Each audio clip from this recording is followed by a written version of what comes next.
Dances. The first two actually will be older dances that were choreographed back in the 30s, and you'll see the difference as we progress through to the more modern Latvian dances.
Thank you. As you'll notice, this is all mostly walking sword dance, kind of what they did back in the older days.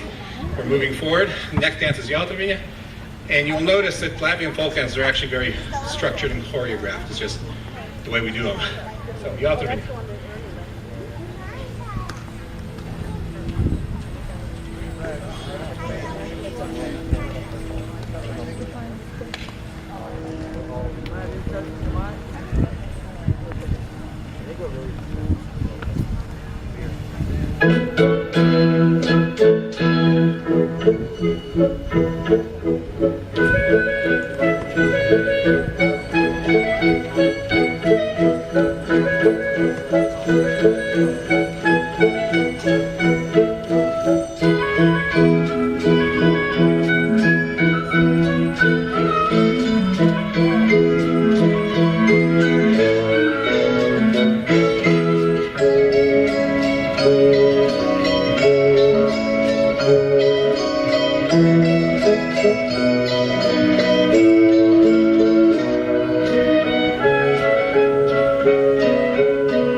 That one's getting a little faster and I'm getting out of breath already. Russell could have danced. So okay, now we're going to move to dances that are been choreographed more recently. Latvia was part of the old Tsarist Russian Empire. Became a free country between the wars, then was illegally annexed by the Soviet Union following World War II. Latvia became free again with the breakup of the Soviet Union, and we're in our 24th year again of freedom, I believe, about. And so these next three dances are all from that second era now. You will note in this one, there is Latvian singing. We are a completely separate language from Germanic, Slavic. We don't speak Russian, we don't speak a Russian dialect. The closest you can get to it is Sanskrit. The only other language similar to ours is Lithuanian, which is the country next door. So, Martingances, this actually has kind of a fun little prop that we use for this dance, and off we go.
As you can see, that's a fairly staged Latvian folk dance,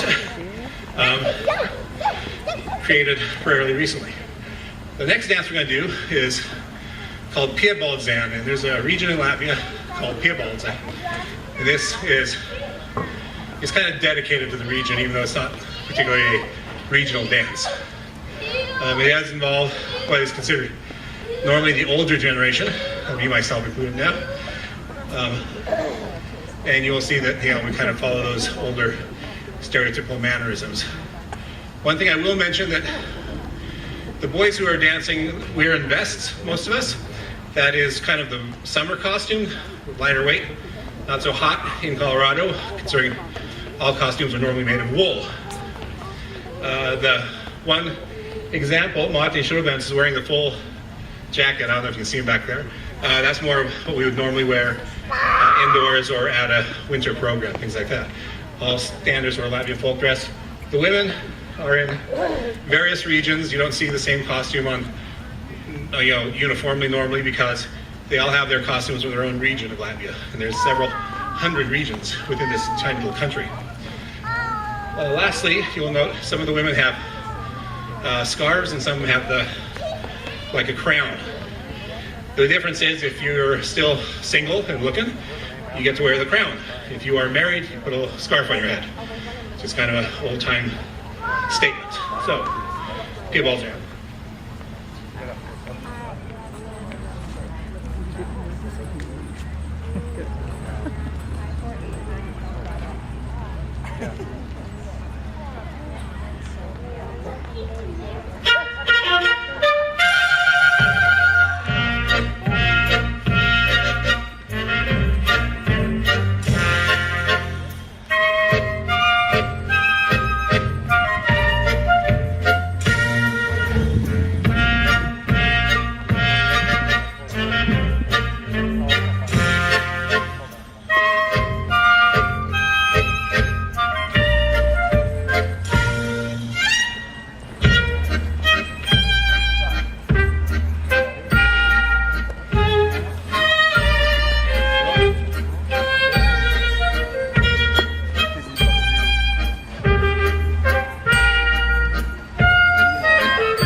Okie doke, our final dance.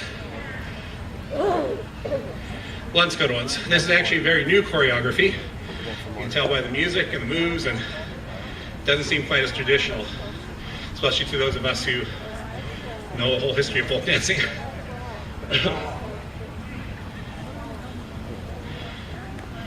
Just a couple of final things about Latvia.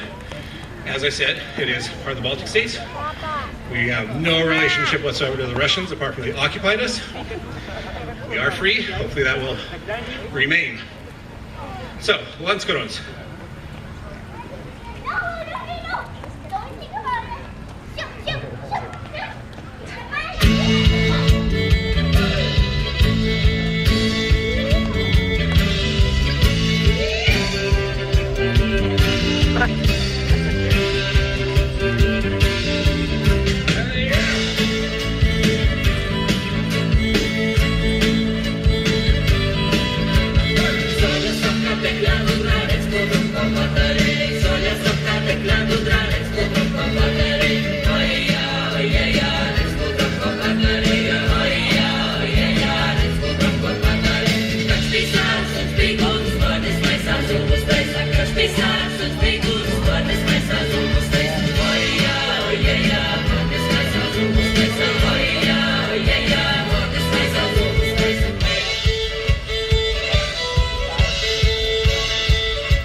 Thank you. That does it for us. I turn it back over to